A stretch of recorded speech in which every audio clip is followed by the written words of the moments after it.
Je lis actuellement le livre de Claude Quetel, Tout sur Mein Kampf.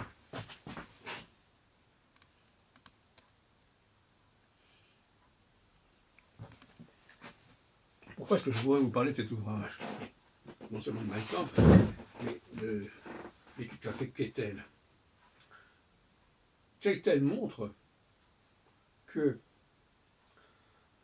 les éditions édulcorées de Mein Kampf ont été publiées en France dans les années qui ont précédé la guerre, la Seconde Guerre mondiale.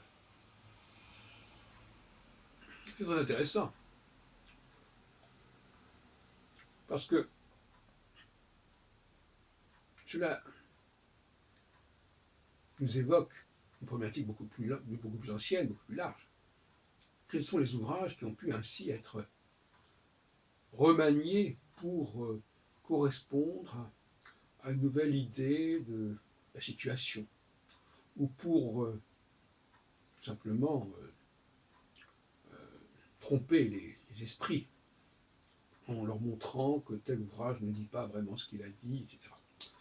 Et on va même jusqu'à publier de faux extraits de Mein Kampf, non pas de la part des adversaires de Mein Kampf, mais au contraire de la part de ses partisans qui ont surtout voulu, notamment pour la France, montrer que finalement Mein Kampf ne disait rien de très menaçant concernant la France. Et les textes ont été considérablement remaniés, sinon interpolés, en tout cas édulcorés. Et je trouve que c'est un point qui revient dans mon travail, lorsque je parle de la Bible notamment. Vous me direz que c'est un peu étrange de comparer Mein Kampf à la Bible, mais toute proportion gardée, bien sûr. Mais il n'empêche que l'on peut tout à fait raisonnablement soupçonner et suspecter les rédacteurs successifs d'avoir modifié considérablement le texte biblique originel.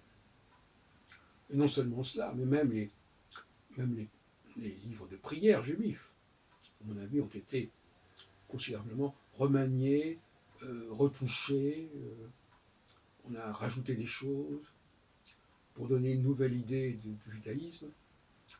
Ce qui fait que lorsqu'on parle aujourd'hui du judaïsme, on se réfère à des ensembles hétéroclites et hétérogènes, en disant ben voilà, c'est tout ça, voilà, c'est devenu cela.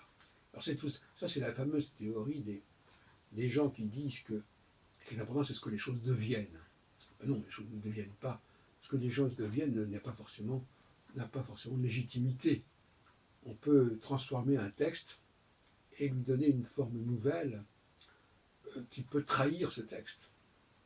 Donc c'est un argument de paresseux que celui qui est brandi par ceux qui disent que finalement il faut prendre les choses telles qu'elles sont devenues, telles qu'elles ont abouti, si on peut dire. Et donc nous avons là un très bon exemple emblématique de ce genre de remaniement, de retouche, qui cherche à actualiser un texte, à lui faire dire ce qu'il n'a pas dit, à nier quelque part ce qu'il a dit, non pas en niant le texte lui-même, mais tout simplement en le retouchant. Parce que, voyez-vous, déjà j'ai dit plusieurs fois à propos de Nostradamus, il y a deux façons fondamentales de modifier un message, soit par le commentaire, évidemment, soit par les retouches. Alors, dans le cas de Nostradamus, on a d'abord commencé par faire des retouches, des additions au texte, et puis quand ces additions ont été complètement, disons, cristallisées, on n'a pas pu en faire d'autres parce qu'on connaissait les textes et que le texte était plus ou moins officiel. Et donc là, on est passé au stade de l'interprétation du commentaire.